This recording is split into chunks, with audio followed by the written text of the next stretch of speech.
Bismillahirrahmanirrahim. Assalamualaikum warahmatullahi wabarakatuh. Innal hamdalillah nahmaduhu wa nasta'inuhu wa nastaghfiruh wa na'udzu billahi min shururi anfusina wa sayyiati a'malina. May yahdihillahu fala mudilla lahu wa may yudlil fala hadiyalah. Wa asyhadu an la ilaha illallah wahdahu la syarikalah wa asyhadu anna Muhammadan abduhu wa rasuluh. Allahumma salli ala nabiyyina Muhammad wa ala alihi wa man tabi'ahum bi ihsan ila yaumiddin. Allahumma inna nas'aluka ilman nafi'a wa rizqan thayyiba wa amalan mutaqabbala. Puji syukur kita panjatkan pada Allah, salawat dan salam semoga tercurah pada Nabi besar kita Muhammad sallallahu alaihi wasallam. Baik, Bapak dan Ibu sekalian, pada kesempatan sore ini kita akan melanjutkan pembahasan dari hadis Arba'in An-Nawawiyah, hadis yang ke-8.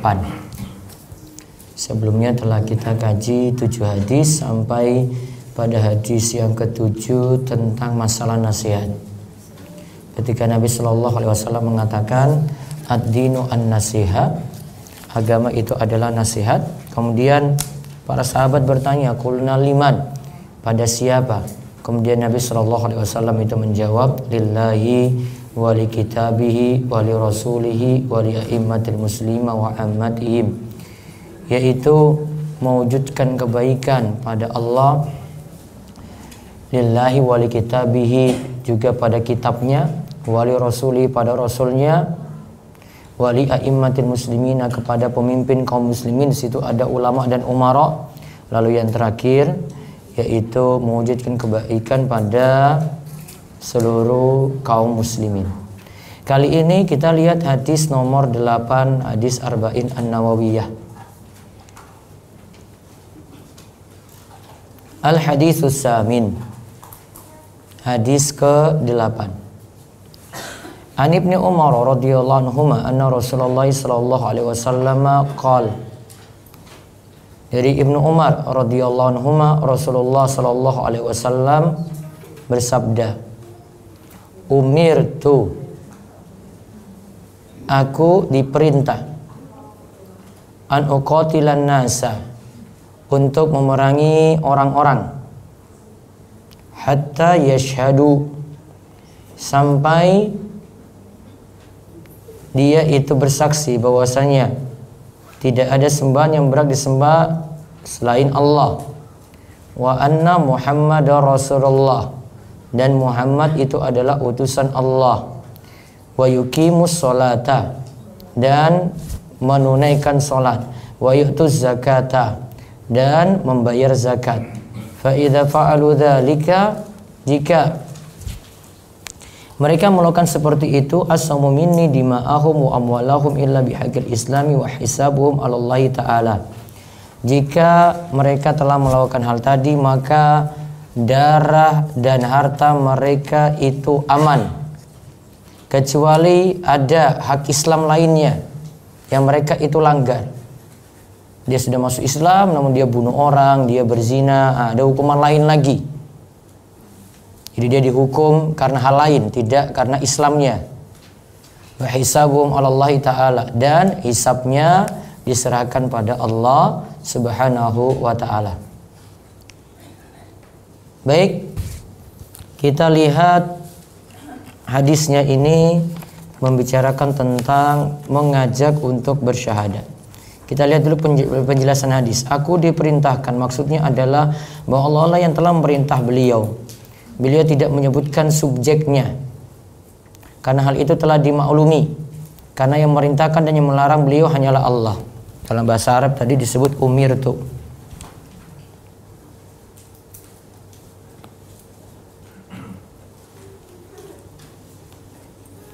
Umirtu artinya tadi aku diperintah.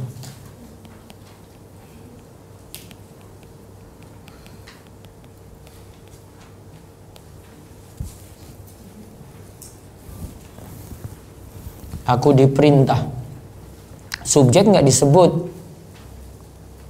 Atau istilah bahasa Arabnya itu fa'ilnya nggak disebut. Karena yang memerintah langsung Allah. Jadi di sini yang memerintah siapa? Allah.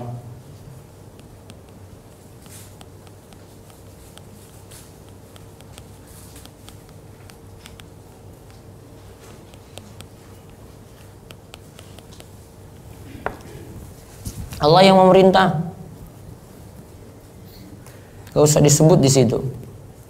Karena tidak ada yang memerintah Nabi SAW kecuali Allah. Artinya wahyu dari Allah.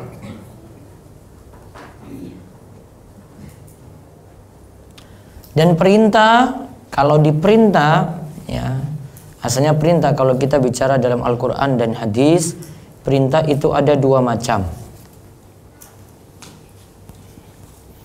Ya, kalau ada bicara perintah, perintah. Perintah itu ada dua macam. Ada perintah yang wajib. Ada perintah yang sunnah.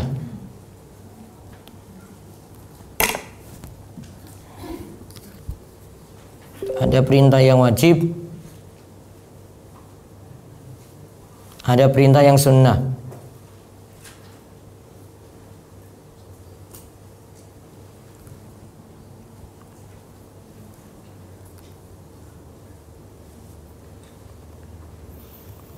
Kalau wajib berarti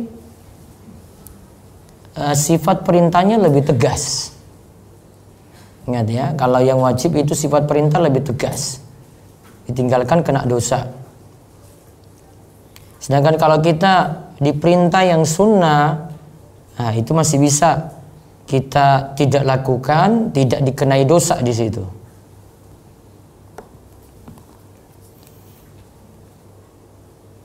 Maka kalau yang sunnah perintahnya tidak sampai tegas seperti halnya wajib.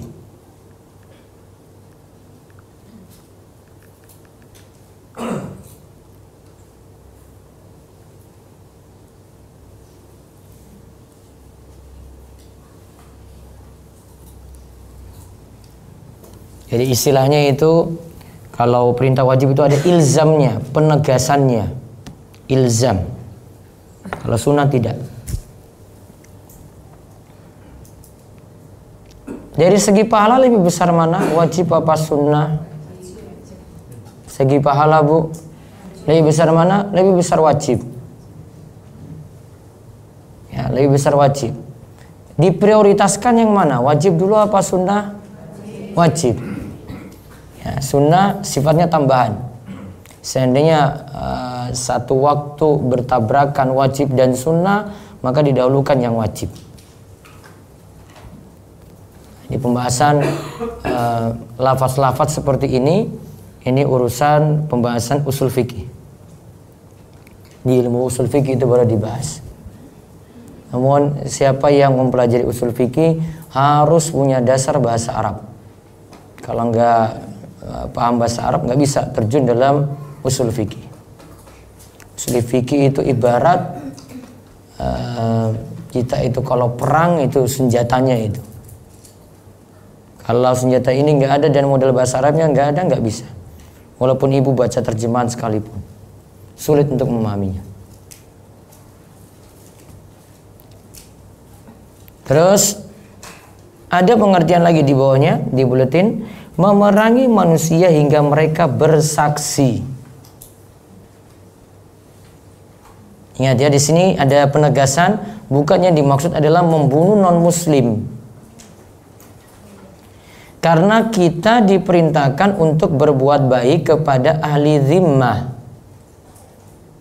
dan memberikan jaminan keamanan kepada mereka. Nah sekarang Bapak Ibu harus bedakan orang-orang kafir. Para ulama bagi ada 4 jenis orang kafir. Ini orang kafir ada 4 macam ya. Nanti penyikapannya beda-beda. Satu namanya kafir harbi.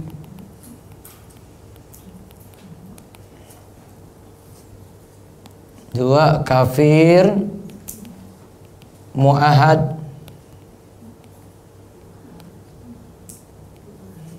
mu'ahad. 3 kafir musta'man.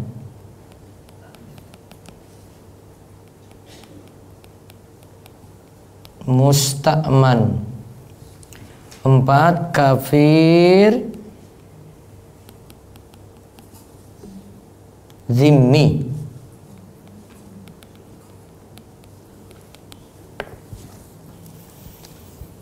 Kafir zimmi.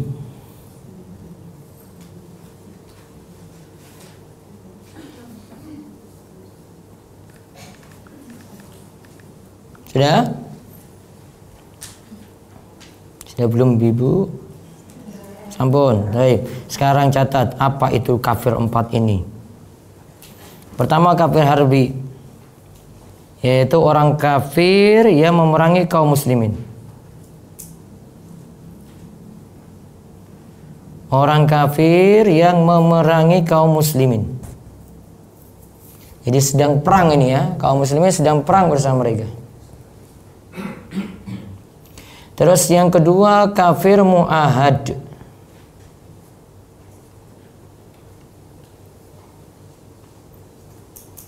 Ya, kafir mu'ahad, orang kafir yang tinggal di negeri. Orang kafir yang tinggal di negeri kafir dan punya ikatan perjanjian dengan kaum muslimin. Dan punya ikatan perjanjian, makanya mu'ahad. Mu'ahad itu janji. Dan punya ikatan perjanjian dengan kaum muslimin.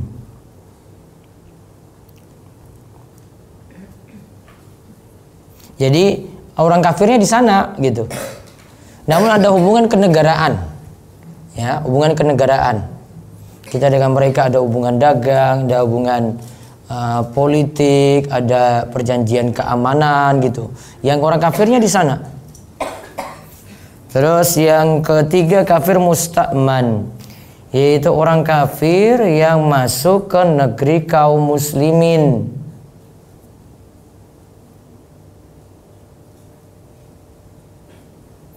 Orang kafir yang masuk ke negeri kaum muslimin, lalu diberikan jaminan keamanan oleh pemerintah. Lalu diberikan jaminan keamanan oleh pemerintah.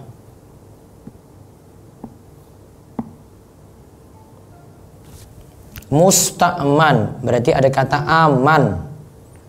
Berarti kalau dia masuk sini harus dijamin keamanannya. Contoh yang kafir musta'man adalah duta besar atau wisatawan dari luar. Ya, turis-turis datang ke Indonesia gitu ya. Itu musta'man. Kan masuk legal nggak? Diizinkan nggak? Diizinkan masuk. Ya, mereka dijamin di sini. Dia warga negara Amerika sana masuk sini ya diberi jaminan keamanan. Terus yang keempat kafir zimmi, yaitu orang kafir yang tinggal di negeri muslim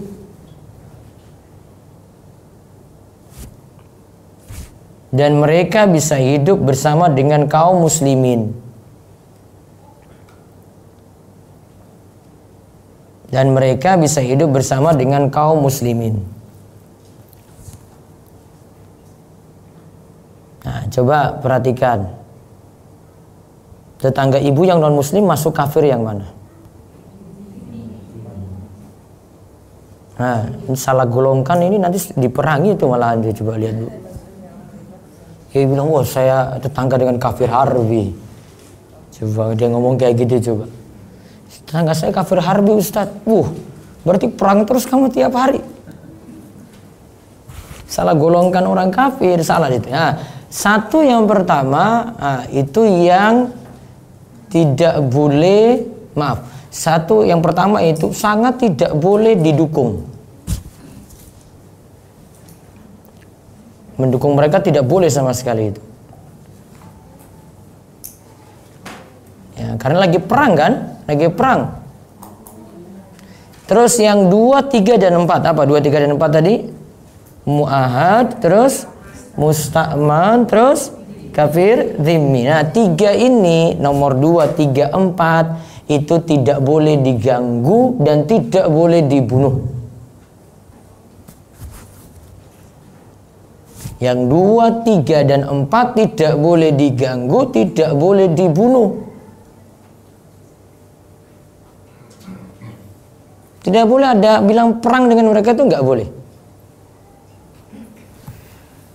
Bahkan dalil-dalil katakan kalau orang yang membunuh di antara 3 kafir tadi, 2, 3, dan 4 tadi ya, di antara kafir-kafir tersebut dia tidak akan mencium bau surga itu. Coba saya bacakan hadisnya ini. Dari Abdullah bin Amr bin Al-As radhiyallahu anhuma, Rasulullah sallallahu alaihi wasallam bersabda, "Man qatala qatilan min ahli dhimmati lam yajid rihal jannati wa inna rihala yujadu min masirati arba'ina aman." Siapa yang membunuh kafir zimmi, kafir nomor berapa tadi? 4 ya, maka dia tidak akan mencium bau surga, padahal bau surga itu tercium dari perjalanan 40 tahun. Berarti dosa besar. Contoh lagi, kafir mu'ahad. Apa tadi mu'ahad? Ya, yang punya ikatan perjanjian, kan dia tinggal di negerinya.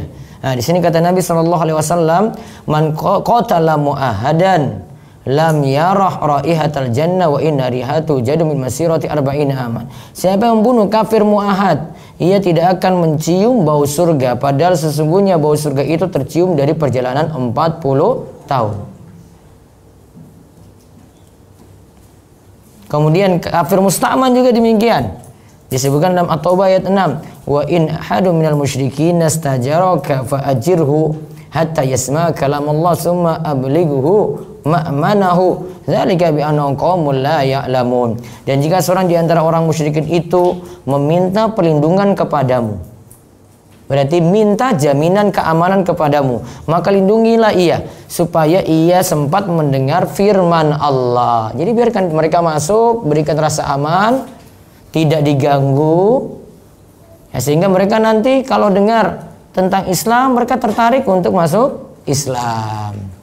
Termasuk juga kalau ada ya orang luar, yaitu orang kafir, masuk ke negeri Islam, bekerja di situ, beri rasa aman ya, beri rasa aman, tidak diganggu, tunaikan mereka sebagaimana ya orang-orang muslim yang lainnya yang datang ke negeri situ. Kalau dia bekerja ya kasih gaji dengan adil gitu. Dan yang musta'man kayak gini ini diperlakukan di kerajaan Saudi Arabia dengan sangat-sangat baik. Dihormati kalau ada orang-orang kafir yang datang itu diperlakukan ya kafir musta'man tadi, nggak boleh diganggu. Maka kalau itu duta besar ya dilayani, kalau itu pekerja ya seperti kita itu ada TKI, TKW gitu ya, dilayani sama. Digaji ya gaji sama, namun tetap lebih diistimewakan yang Islam. Kalau di Saudi Arabia itu untuk yang Islam, kalau gajinya di bawah UMR misalnya, maka nanti akan ditambah dengan zakat yang ditunaikan dari bosnya perusahaan itu, diberikan kepada pegawai-pegawainya yang Islam yang tadi gajinya tidak memenuhi UMR. Dan cuma diberi pada orang Islam saja. Orang kafir nggak diberi. Misalnya dia dari Filipina kan kebanyakan non ya kan. Nah, dia datang ke Saudi, dia kerja di Riyadh, dia kerja di Jeddah misalnya. Maka konsekuensinya kamu kerja saja, kamu digaji. Namun kalau kamu Islam, kamu ada tambahan gajimu dari zakat dikasih kepada kamu. Kalau kamu Islam, sehingga bisa memenuhi UMR tadi. Jadi mau kontrak rumah pun mudah. Terus kalau gitu pilihan orang kafir yang tinggal di sana apa kalau gitu? Apa kira-kira? Hah? Kalau jadi orang Filipina terus datang ke Saudi gitu, kira-kira apa? Biar gajinya tinggi. Apa? Masuk Islam. Ngapain saya kayak begini? Saya nggak dapat gaji seperti orang-orang Indonesia misalnya.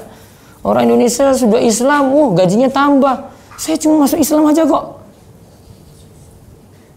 Itu orang Saudi pinter banget kan? Nah, boleh datang kamu kerja di negeri kami boleh. Namun kalau untuk masalah gaji ya gini sama. Namun kalau dia Islam dia masih bisa dapat zakat. Kalau kamu enggak, sampai kamu masuk Islam. Akhirnya mereka mikir-mikir. Iya ya. Kami diperlakukan juga bagus, istimewa. Akhirnya masuk Islam. Itu namanya kafir musta'man. Jadi ketika diberikan jaminan keamanan, ya dilayani juga sama dengan yang lainnya, ya, maka mereka tertarik pada Islam. Ketika dengar kalamullah seperti yang tadi disebut dalam surat At-Taubah tadi, mereka tertarik untuk masuk Islam. Itu nggak perlu ngajak itu, dia nimbang-nimbang sendiri. Makanya berita yang jarang terekspos di negeri kita yaitu orang Filipina di Saudi itu banyak masuk Islam. Bahkan ada sebagian orang Arab itu yang syekh-syekhnya itu nikah dengan orang Filipina. Ya, nikah dengan orang Filipina. Istri pertamanya orang Saudi, istri kedua orang mana, istri ketiga empat orang Filipina itu. Ya wong sugih, Pak. Yang kira-kira nggak usah mikir, ya, wong sugih. Iya, 4 tuh ada Filipina 2 apa itu? Saya pernah soalnya ngajar di Jaliyat itu Islamic Center gitu. Yang mudirnya itu, ketuanya itu, istrinya 4. Ya, sudah meninggal ya. Ya, ada 2 itu kalau nggak salah Filipina itu. Bilang, wah mantap dia itu ya. Cara strategi dia itu masuknya bagus sekali. Akhirnya dia bisa bahasa Filipina. Di pasar itu setiap hari Jumat kan hari liburnya Saudi. Jadi setiap hari Jumat tuh dia putar audio-audio ceramah-ceramah dalam bahasa Filipina untuk orang-orang Filipina yang lagi pergi ke pasar. Jadi datang ke pasar di Riyadh di situ mereka dengar ceramah terus. Ada ceramah ini lagi tentang tauhid, tentang ini. Jadi yang diputar bukan kalau di sini kan di Indonesia pasar kan dangdut ya kan. Ini ceramah tauhid lagi bahasa Filipina maksudnya, Tagalog ya, bahasa Tagalog ya kalau di sana ya, Tagalog. Nah, kalau kita itu dangdut sudah masalah, nggak ada apa-apa lagi. Ini ceramah di tengah pasar. Saya nggak paham itu bahasa apa, tapi tahu itu lagi cerita tentang Islam nih. Ada dai-dainya juga, dai-dai Filipina juga ada. Dai-dainya teriak-teriak lagi di jalan, kasih buku-buku ke orang-orang Filipina yang masuk pasar gitu. Ini untuk kamu ini. Akhirnya ada yang tertarik, nanya-nanya, masuk ke dalam kantor, nanya-nanya tentang Islam. Islam itu bagaimana, ini bagaimana, ini bagaimana. Ada yang orang Filipina kena, ada juga dengan bahasa Inggris, ada orang-orang bule juga kena. Datang cuma mampir ke Saudi aja, mungkin dia cuma utusan sih dari negaranya ke situ, ke Saudi. Akhirnya tanya-tanya tentang Islam, masuk Islam lagi. Makanya kalau hari-hari weekend, hari-hari liburnya itu sudah bosan kita dengar orang masuk Islam. Habis sholat, itu masuk Islam lagi. Sudahlah, itu mau syahadat lagi, itu paling itu depan. Habis sholat 5 waktu mau syahadat. Itu ada 5 orang, ya, nggak satu-satu, hampir tiap hari kalau hari weekend itu. Nah, mereka hari liburnya kan dulu Kamis Jumat, sekarang Jumat Sabtu. Nah, itu. Sana Jumat libur, kalau orang Indonesia tetap kerja. Di sana itu libur hari Jumatnya, Jumat Sabtu liburnya. Nah, kalau umroh itu hari Jumat Sabtu padat, orang Saudi turun semua. Dan kalau hari selain itu Jumat Sabtu sudah sepi. Karena orang Saudi nggak ada lagi pergi kerja, kuliah, sekolah gitu. Paham ya? Kafir musta'man paham ya? Musta'man itu masuk ke negeri kaum muslimin, dia jadi seperti TKI gitu, TKW, ada duta besar, masuk diberikan jaminan keamanan. Mana tadi yang boleh diperangi cuma nomor 1 kan? Nomor 2, 3, 4 tidak boleh diperangi, bahkan diancam. Yang bunuh, ya, yang sengaja bunuh 2, 3, 4 tadi, kafir mu'ahad, musta'man, dhimmi, maka dia tidak akan mencium bau surga. Itu ancamannya seperti itu. Menunjukkan nggak main-main. Maka kelakuan sebagian orang yang mengatasnamakan Islam, ya, membom sana sini, lakukan bom bunuh diri, atau masuk ke tempat ibadah mereka menghancurkan dengan bom tadi, ini bukan ajaran Islam. Islam nggak ngajarkan seperti itu. Kan tahu kasus-kasus beberapa pakai bom bunuh diri kan masuk gereja kan? Nggak benar. Oh ini demi menghancurkan kebatilan. Caranya bukan kayak gitu. Islam nggak ngajarkan kayak gitu. Ya, justru kalau dia buat masalah seperti itu malah ganggu, dia kena masalah tadi. Diancam tidak akan mencium bau surga. Padahal bau surga dapat dicium dari 40 tahun perjalanan. Terus ada keterangan lagi di bawahnya, hingga mereka bersaksi bahwa tidak ada sembahan yang berhak untuk diibadahi kecuali Allah. Ini cukup mengakui mengenalnya. Persaksian yang dimaksud cukup persaksian pada lisan. Sedangkan urusan hati hanyalah diketahui oleh Allah. Jadi kalau kita syahadat itu yang penting ucapan di lisan. Hati nggak dipandang di sini, hati nggak diurus karena hati ini nggak nampak. Maka kalau kita sama muslim urus lahiriahnya saja, nggak usah ngurus batinnya. Jangan-jangan dia munafik itu, batinnya saya tahu, batin nggak diketahui. Dia itu munafik, dia itu dalam batinnya itu kafir, batin tidak diketahui. Maka kita cuma tugasnya menghukumi secara lahiriah. Pernah Usama bin Zaid, dia seorang orator, pintar ngomong. Suatu saat perang, dia lagi pas bertemu dengan orang kafir, orang musyrik, berhadapan 4 mata. Dia dengan dia saja. Nah ini sudah siap sih Usama ini untuk bunuh orang kafir ini, orang musyrik ini. Karena dalam kondisi perang ya, berarti boleh diperangi ya. Maka ketika berhadapan 4 mata ini, kemudian orang kafir ini, orang musyrik ini kemudian tiba-tiba mengucapkan asyhadu alla ilaha illallah. Apa yang dilakukan Usama bin Zaid harusnya? Kalau dia ucapkan itu berarti apa? Sudah masuk Islam kan? Berarti tidak boleh dibunuh. Namun Usama bin Zaid enggak. Dia ini pasti cuma takut dengan saya aja tadi. Saya sudah mau bunuh dia. Dia ini ucapkan syahadatnya cuma gara-gara saya tadi mau bunuh dia nih. Maka dipenggal leher orang kafir tadi. Padahal sudah bersyahadat. Kemudian cerita Usama sampai pada telinga Nabi. Sampai pada telinga Nabi SAW. Kemudian Nabi SAW tanya pada Usama. Tadi saya bilang tadi ya, Usama itu aslinya pintar ngomong. Dia tanya pada Usama, wahai Usama, kamu kok tega banget bunuh orang yang sudah bersyahadat la ilaha illallah. Usama gak bisa berkata apa-apa karena sudah salah. Orang sudah salah kan biasanya diam-diam saja kan. Kemudian tanya lagi berulang kali, kok tega kamu bunuh orang yang sudah bersyahadat la ilaha illallah? Dia kan sudah Islam sebenarnya. Ya, dia diam gitu, seribu bahasa. Nggak ada kata apa-apa itu keluar. Karena dia itu salah. Sampai-sampai Usama itu berujar dalam batinnya, coba saya baru masuk Islam saat ini nih. Kalau saya masuk Islam saat ini berarti kan kesalahan tadi terhapus. Namun dia masuk Islam sebelumnya. Sampai-sampai dia berujar kayak gitu, coba saya masuk Islam saat ini nih.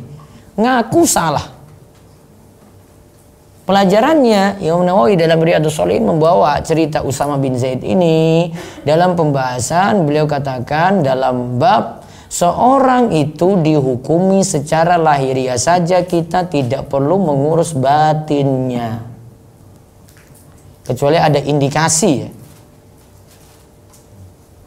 Seseorang itu dinilai berdasarkan lahiriahnya saja. Nggak usah bapak ibu ngurus batinnya itu kayak bagaimana. Oh lahiriah nih dia Islam nih ya, oh dia pakai jilbab nih, sudah lahiriah itu. Sampai pun dalam masalah misalnya, ini sering ditanyakan di kalangan jamaah itu, gimana Ustadz dia itu ngaku Islam, KTP dia itu Islam, namun nggak pernah kelihatan sholat, hukumi lahiriah juga. Ya, hukumi lahiriah juga, karena kita nggak punya kuasa untuk kafirkan dia. Hukumi lahiriah juga. Sehingga muncul pertanyaan, jenazahnya disolatkan nggak? Mau disolatkan silahkan. Kamu nggak mau nyolatkan nggak masalah. Yang penting ada yang nyolatkan. Karena apa? Penerapan menghukumi secara lahiriah. Selama dia itu ngaku Islam, maka dihukumi seperti itu pula. Nah, sekarang lihat faedah hadis. Yang dimaksud bersyahadat, pertama yang dimaksud bersyahadat adalah mengakui dua kalimat syahadat bahwa tidak ada sesembahan yang berhak disembah selain Allah dan Muhammad sallallahu alaihi wasallam adalah utusan Allah. Bukan yang dimaksud membangun keimanan dari penelitian dan keraguan terlebih dahulu sehingga imannya orang yang sekedar taklid tetap sah. Jadi Bapak Ibu, kalau ada yang masuk Islam itu nggak pakai teliti dulu. Saya harus lakukan riset, saya harus lakukan penelitian, Allah itu benar ada nggak? Muhammad itu benar nggak? Saya harus melakukan riset bertahun-tahun dulu. Baru kemudian saya putuskan untuk masuk Islam. Kalau tidak lakukan seperti ini maka Islam saya nggak benar. Nggak disuruh gitu, cuma syahadat saja. Syahadat berarti ucapan lisan. Yang penting dia pengen masuk Islam, dia ucapkan syahadat, sudah. Maka kalau ada orang yang ikut-ikutan masuk Islam, bapaknya masuk Islam, ya, pilihan bapaknya ini ya, karena dia tahu Islam itu benar. Anaknya taklid pada bapaknya, berarti ngikut bapaknya, atau istrinya ngikut suaminya. Yang ngikut ini tetap sah keislamannya. Yang penting sudah ucapkan apa tadi? Syahadat. Tidak disyaratkan kamu juga harus belajar seperti bapakmu, pelajari Islam itu benar. Kamu harus yakin, harus berdasarkan penelitianmu. Enggak. Satu kampung misalnya cuma kepala sukunya saja yang masuk Islam, terus satu kampung akhirnya ngikut juga karena kepala sukunya masuk Islam, maka dianggap sah juga walaupun cuma ngikut kepala suku. Ya, karena kepala sukunya masuk Islam. Misalnya orang di Papua sana tuh, ya, kepala sukunya masuk Islam, ya, diajak sama Ustadz Fadlan misalnya pakai apa itu mandi apa itu sabun ya, nah, dakwah sabun itu, terus akhirnya satu kampung ikut masuk Islam juga sah. Tidak disyaratkan dia harus pelajari dulu mendalam gitu, dia harus teliti dulu, enggak. Makanya sudah sekadar bersyahadat saja dianggap sah masuk Islamnya. Kemudian yang kedua, harus meyakini dua kalimat syahadat dengan yakin, tidak cukup dengan keraguan-raguan. Maka orang itu kalau dikatakan beriman itu yakin. Gak boleh berimannya itu Islam ya saya percaya, namun yang lain juga benar lah, Islamnya juga benar. Ya kalau yang lain benar ya juga nggak apa-apa, Islam juga ya mungkin ada salahnya gitu, benarnya sekian gitu. Itu ragu-ragu namanya. Harus pastikan Islam itu yang benar. Maka dia bersyahadat juga demikian, bersyahadat juga dengan yakin bahwasanya la ilaha illallah juga benar gitu. Nggak boleh separuh-separuh, nggak boleh penuh keraguan, nggak boleh. Maka orang itu dikatakan Islamnya benar itu masuk Islam secara total, dia tinggalkan kekafiran, kesyirikan juga secara total. Maka kalau masuk Islamnya secara total, tinggalkan kekafiran juga secara total, tinggalkan kesyirikan juga secara total. Karena diperintahkan udkhulu fis-silmi kaffah. Masuklah ke dalam Islam secara kaffah, secara sempurna.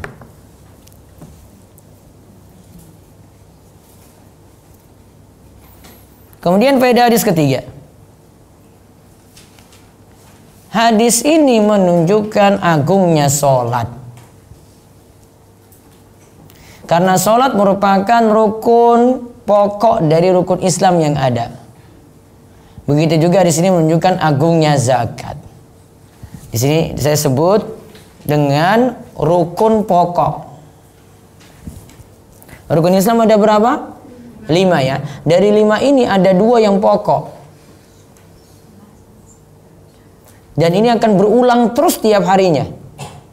Yaitu yang pertama syahadat, yang kedua adalah sholat. 2 ini disebut pokok.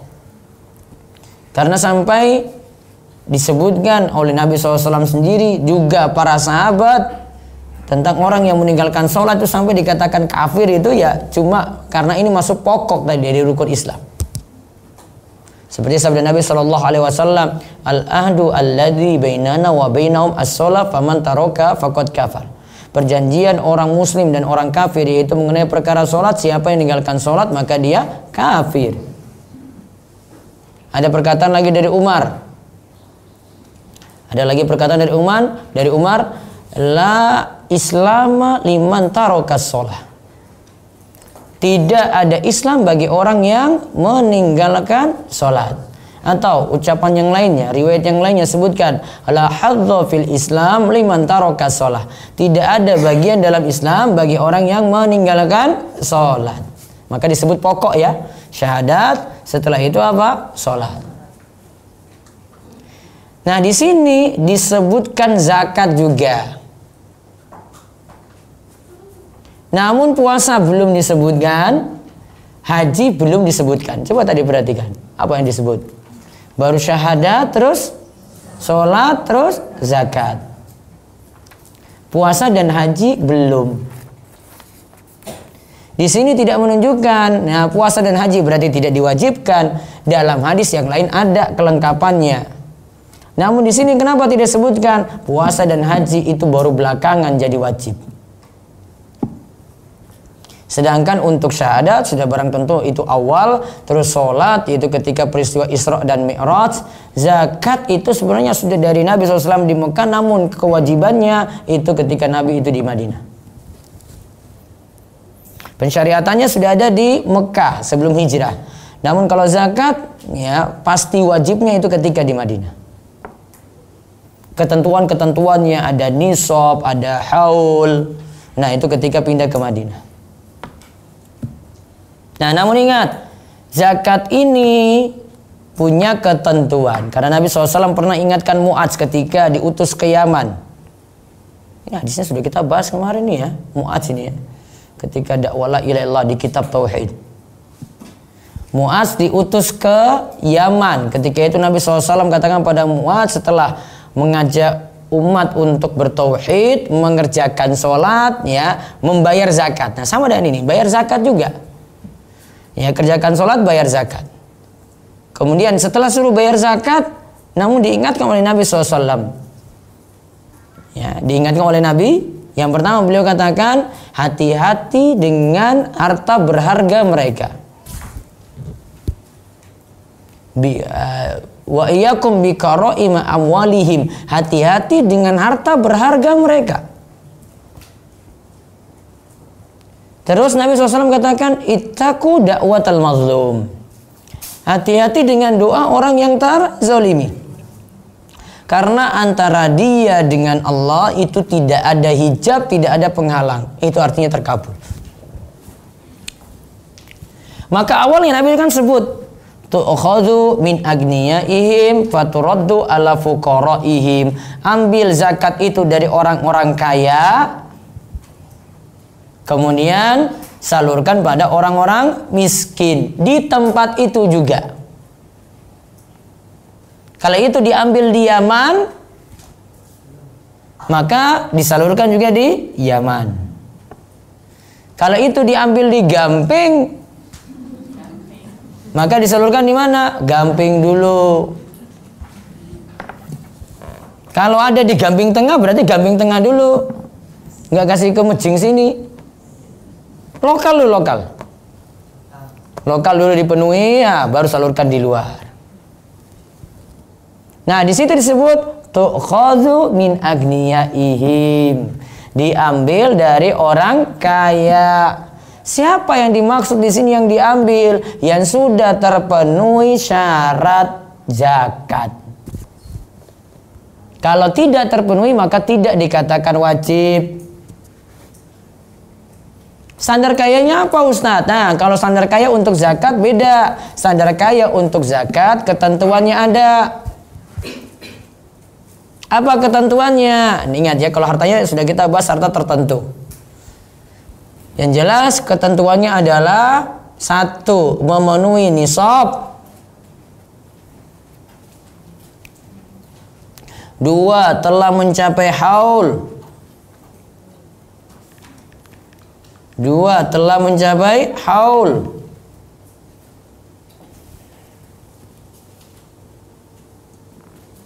3 dimiliki secara sempurna.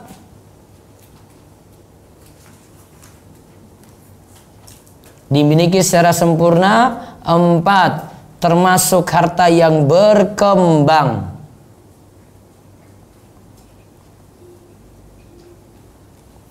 5 kelebihan dari kebutuhan pokok. Kelebihan dari kebutuhan pokok. Coba diulang. 1 nisab. 2 telah mencapai haul. 3 dimiliki secara sempurna. 4 diambil dari harta yang berkembang. 5 kelebihan dari kebutuhan pokok, artinya sisa. Nisab berarti sudah mencapai nisab dulu. Jika tidak mencapai nisab, maka tidak kena zakat. Nisab emas misalnya 20 dinar, nisab perak 200 dirham, nisab kambing 40 ekor, nisab sapi 30 ekor, nisab unta 5 ekor. Terus ada lagi nisab mata uang, nanti pakai standar emas atau perak, yang mana duluan tercapai. Tadi ulang, tadi emas berapa? 85 gram emas murni.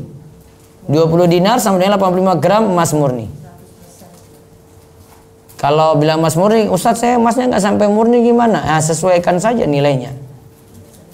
Emas murni sekian juta, misalnya 85 itu sekian juta, maka nanti emas yang di bawah itu sesuaikan. Itu sama nggak nilainya dengan ini?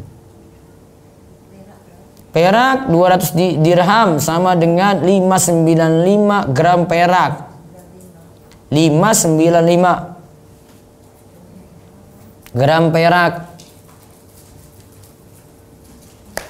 Apalagi tadi? Kambing tadi 40 ekor, sapi 30 ekor, unta 5 ekor. Terus apa lagi? Mata uang, mana nilai yang tercapai lebih dulu dari emas atau perak? Perak tadi berapa gram? 59 gram perak. Perak itu berapa rupiah? Sak gram perak itu berapa?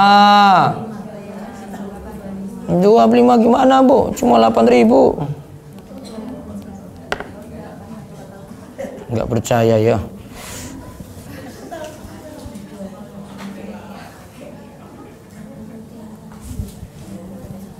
Tuh, 7.000 malahan. Yang tuh ada tuh? Tuh, berapa itu? Per gramnya 7.976, 8.000. Iya. Perak Bu, bukan emas. 8.000 kali 595 berapa? Ya ibu-ibu.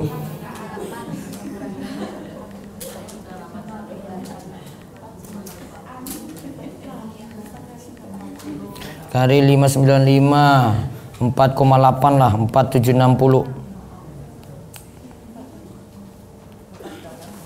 4,7 juta.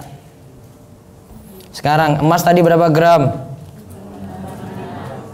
85 gram emas murni. Emas murni itu berapa rupiah sak gramnya Bu?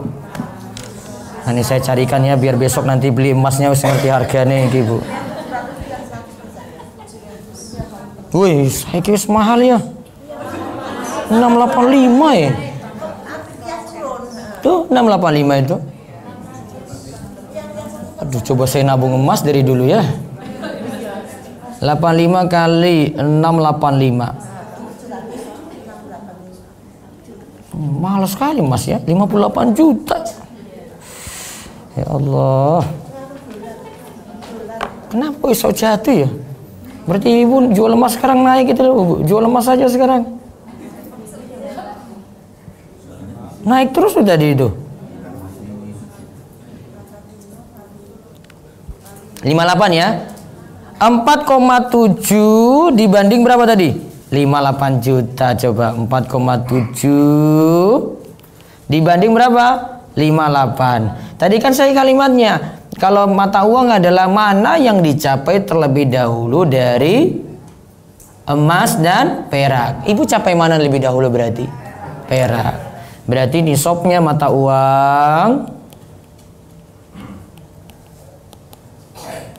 4,7 juta.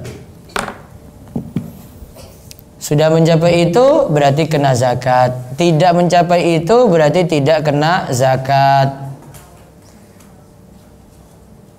Ustaz, saya bayar zakat enggak? Belum sugih. Karena syarat. Standarnya ada kan? Tadi saya sudah sebut. Standar kaya menurut standar kaya untuk hal zakat ada. Mata uang berarti bertahan, ingat ya. Tadi kan syarat kedua kan haul nih. Haul itu artinya 1 tahun. Ya dia. 1 tahun bertahan di atas nisab. Berarti 4,7 ya. Itu bertahan terus di atas itu. Bertahan dengan itu atau di atas itu. Ya. Bertahan dengan itu atau di atas itu. Sudah? Berarti ini bulan apa ini? Jumadah Tsaniyah. Itu dapat gaji pertama. Ini anak ini kerja dapat gaji pertama, dapat 5 juta. Ya, dia dapat 5 juta. Maka nggak langsung keluarkan 5 juta ini. Nunggu bertahan haul. Berapa tadi? 1 tahun. Nunggu Jumadah Tsaniyah 1442. Oh, 5 juta tadi karena pemasukan, pengeluaran terus akhirnya jadi 10 juta sisa. Maka yang kena zakat adalah 10 juta rupiah dikalikan 2,5%. Ustadz, 5 juta tadi ya ada, namun tiap bulan habis, ya sudah nggak ada zakat. Ustadz, dia fluktuatif Ustadz. Dia itu kadang 4,7, terus ya naik lagi 10 juta, turun jadi 1 juta. Berarti tunggu naik dulu ke nisab. Berarti dia belum kaya, baru beranjak untuk kaya. Paham Ibu? Paham Pak? Mau bayar terserah, kalau jenengan misalnya tiap bulan ada gaji sekian gitu, mau keluarkan terserah. Kita lagi bahas zakat. Zakat ini tiap tahun. Paham ya? Ini lagi bahas zakat. Saya nggak lagi bahas sodako. Sodako ibu bebas. Kapan terserah. Ya. Kalau zakat kayak gini. Terus yang ketiga apa tadi? Dimiliki sempurna, ya kan? Tadi yang ketiga, syarat ketiga apa? Dimiliki sempurna. Sebentar, syarat pertama nisab, haul. Terus yang ketiga dimiliki sempurna. Dimiliki sempurna berarti saya pegang saat ini. Ada yang tidak masuk dalam harta kita berarti. Ada piutang yang nggak balik-balik. Baliknya nggak pasti. Iya, itu uang saya. Namun di dia nggak kembalikan itu. Belum pasti. Tunggu balik dulu. Kecuali kalau memang baliknya itu pasti. Ada kan yang nggak pasti kan? Punya utang, punya piutang banyak di orang lain gitu. Namun nggak pernah balik-balik. Di atas nisab nggak? Di atas nisab. Nggak balik-balik. Nah, tidak dimiliki secara sempurna. Contoh lagi. Tabungan haji. Tabungan haji dimasukkan nggak dalam hitungan zakat? Dimiliki sempurna nggak? Tidak, nggak bisa ditarik lagi. Ya, kecuali dia cancel itu. Masih di situ, nggak bisa ditarik-tarik, maka tidak dimasukkan dalam hitungan zakat. Contoh lagi, dimiliki sempurna ya. Ini kas arisan. Namun arisan 20 orang. Dimasukkan nggak? Tidak, karena milik bersama. Ada kas takmir masjid dari sumbangan jamaah, jumlahnya 1 M. Kena zakat nggak? Enggak, karena tidak dimiliki sempurna 1 orang. Nggak kena zakat. Paham? Baik. Terus yang keempat apa tadi? Yang keempat apa? Dari harta yang berkembang. Berarti kalau tidak berkembang tidak kena zakat. Rumah cuma ditempati, harganya Ustadz 1,5 M, tidak kena zakat karena tidak berkembang. Mobil pakai pribadi, harga berapa? 300 juta, tidak kena zakat karena cuma pakai pribadi. Motor juga sama, HP juga sama gitu. Tidak dikenakan zakat. Namun kalau niatannya berubah, ini bukan pribadi lagi, rumah sudah jadi rumah kontrakan. Mobil rental, kena zakat dari hasil rumah kontrakan tadi, kontrakannya berarti, dan mobil tadi dari hasil rentalannya, kena zakat. Sudah paham? Paham ya? Kos-kosan gimana? Kena zakat nggak? Mana yang kena? Rumah atau kamarnya atau ranjangnya di dalam, fasilitas di dalam, yang mana yang kena?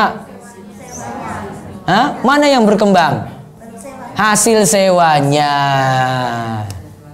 Nggak usah hitung ranjangnya, nggak usah biaya kamarnya itu berapa dulu dibangun, nggak?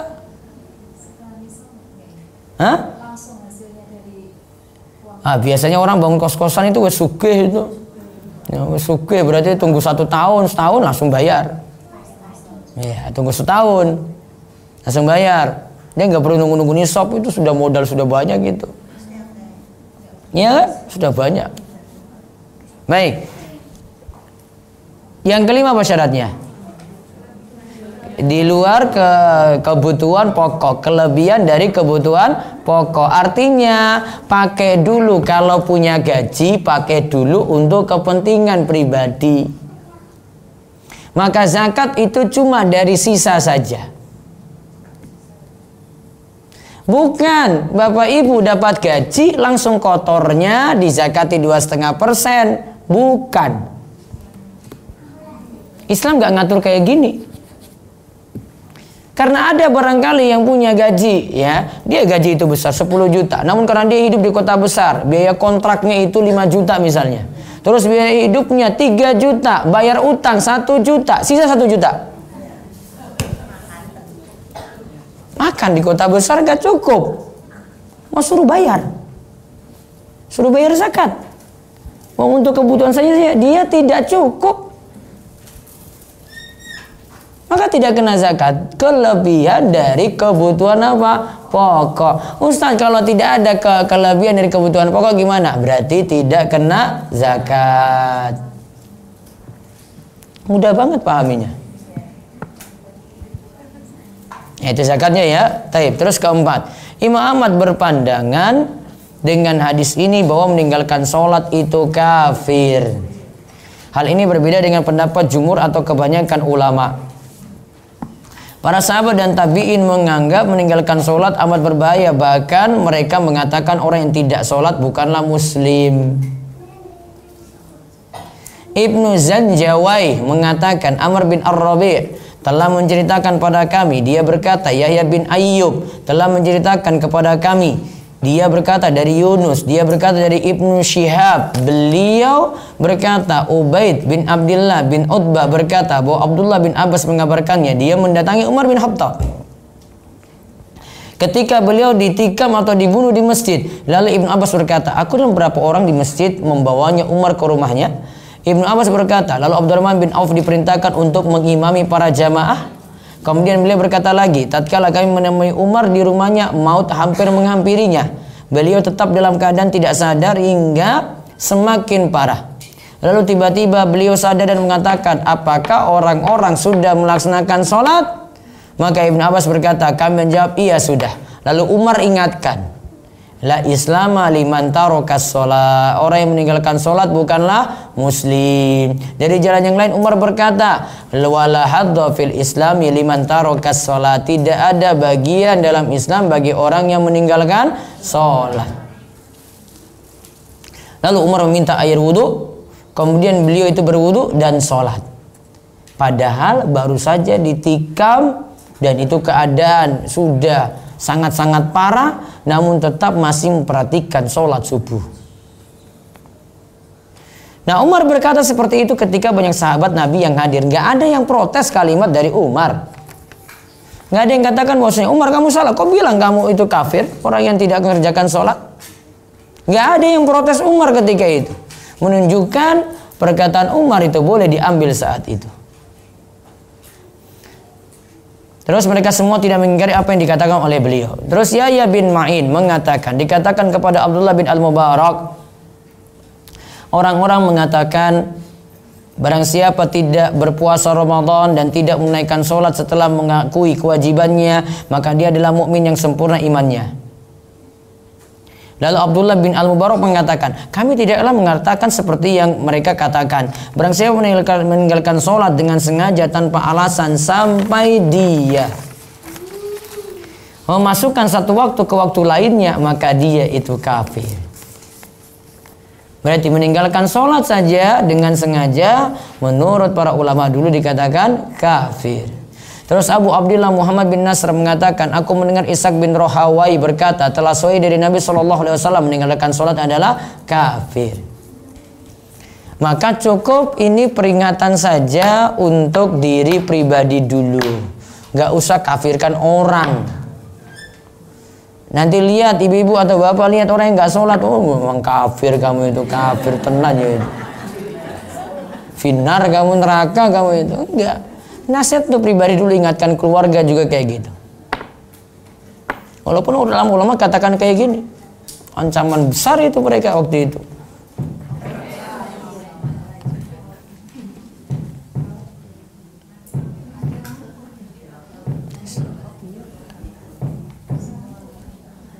Kayaknya mati semua.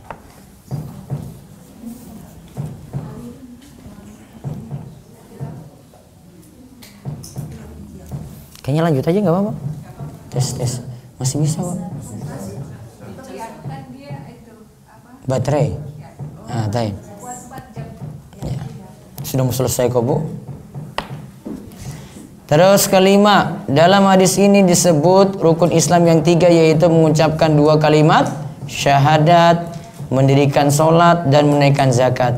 Karena ketiga ini mesti ditunaikan segera mungkin. Sedangkan puasa jadi wajib ketika berjumpa bulan Ramadan. Kalau syahadat, sholat, terus zakat segera. Kalau puasa bisa nunggu bulan Ramadan. Sedangkan untuk haji nanti ketika bertemu dengan bulan haji dan ketika sudah mampu. Kalau tidak mampu enggak. Karena alasan inilah menurut Syekh menurut Syekh Sa'ad bin Nasir As-Sasri, penyebutan mengenai puasa dan haji masih bisa ditunda. Jadi bukan berarti puasa dan haji tidak ada. Terus yang keenam, jika ada jamaah yang menghalangi dari menunaikan sholat dan membayar zakat, maka imam boleh memeranginya. Ini cuma berlaku untuk imam atau pemimpin, tidak berlaku pada rakyat. Ya, rakyat nggak main perang-perang, nggak memerangi gitu, nggak. Lalu yang terakhir, yang ketujuh, siapa yang mengerjakan 3 perkara yang disebutkan dalam hadis di atas, maka tidak keluar dari agama Islam kecuali karena hak Islam seperti membunuh muslim tanpa jalan yang benar, begitu juga memberontak dari pemerintahan yang sah, juga yang sudah menikah lantas melakukan zina. Nah, itu ada hukuman lain. Namun selama ya dia itu Islam, maka terjaga harta dan darahnya, kecuali kalau dia lakukan kesalahan lain. Bunuh orang, bunuh ya dibalas bunuh, memberontak juga dia bisa ditindak oleh penguasa. Terus untuk yang menikah terus dia itu berzina, maka kena hukuman rajam. Wallahu a'lam bishawab. Itu yang kita bahas untuk kesempatan sore ini. Insyaallah kita ketemu nanti Senin keempat pembahasan kitab tauhid. Baik, ada pertanyaan?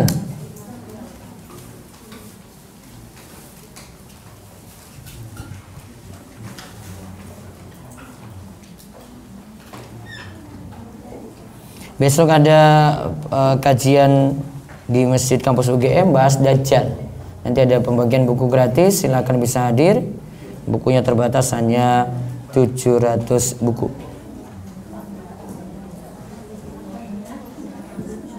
Jam 8:30 sampai selesai.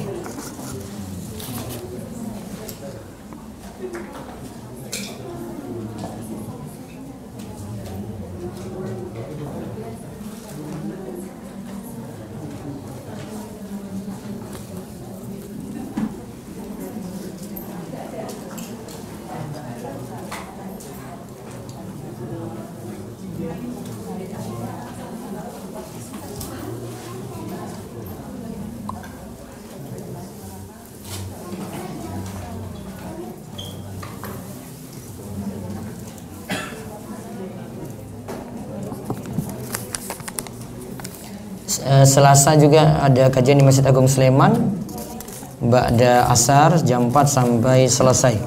Besok tentang harta haram muamalat kontemporer, bahas tentang khamar, minuman keras.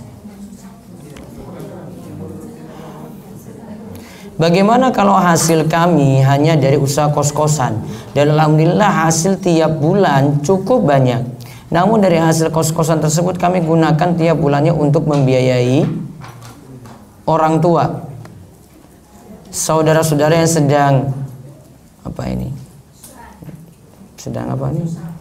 susah mungkin ya, juga keluarga yang tidak mampu, kami subsidi tiap bulan, juga buat yayasan sekolah duafa. Nah hasil kos-kosan hampir habis tiap bulannya. Nah apakah kami tetap harus bayar zakatnya? Di total saja dengan uang yang punya gitu. Jadi masukkan biaya hasil kos-kosan tadi digabung dengan uang ibu, tabungan ibu yang tersisa itu berapa? Ya, uang ada tabungan, ada deposito misalnya, sisa berapa? Nah, itu nanti dikeluarkan zakat 2,5%. Jadi nggak hanya pakai dari biaya kos-kosannya saja, dari hasil kos-kosannya saja enggak. Zakat profesi. Tadi saya sudah sebutkan, zakat profesi punya kelemahan adalah satu, tidak memperhatikan kebutuhan pokok. Yang kedua, zakat profesi kelemahannya adalah tidak memakai haul, padahal harus memakai haul. Yang ketiga, nanti anggapannya semua gaji kena, padahal harus memenuhi nisab dulu. Berarti yang punya gaji harus di atas 5 juta tadi. Ya, kalau gajinya biasa nggak ada, di bawah 5 juta nggak ada, 2,5%-nya situ nggak dihitung. Harus penerapannya seperti itu. Jadi 5 syarat yang tadi disebutkan pada zakat profesi itu tidak terpenuhi, maka tunggu dulu gaji itu dipakai, tersisa 1 tahun itu berapa, gabung dengan harta kita yang lainnya, simpanan-simpanan yang lainnya berupa uang ya, baru nanti dikeluarkan zakat 2,5%. Pembelian rumah, mobil dan lain kena zakat enggak? Kalau sudah laku ya, ini beli rumah, beli mobil, beli rumah ya toh, beli kan? Bukan dapat ini ya, beli nggak kena zakat. Bangun rumah enggak kena zakat. Kalau pertanyaannya jual rumah, jual mobil ya, terus dapat jual rumah, jual mobil, dapat tadi penghasilannya dari situ, dapat uang dari situ, maka tunggu dulu dipakai selama 1 tahun. Kalau habis ya sudah. Misalnya dia jual rumah karena bayar utang gitu, gimana? Bukan ini rumah laku langsung dizakati, enggak. Kita enggak disuruh buru-buru, ada kepentingan. Makanya tadi kan kalimat terakhir dari syarat zakat adalah kelebihan dari kebutuhan pokok. Gitu ya. Kalau penjualan rumah, mobil, nanti lihat dulu, dipakai dulu. Ada sisa nggak setelah 1 tahun? Artinya masukin saja dalam tabungan kita. Kalau ada sisa akhir tahun masih di atas nisab, ya kena. Ya, kena zakat saat itu.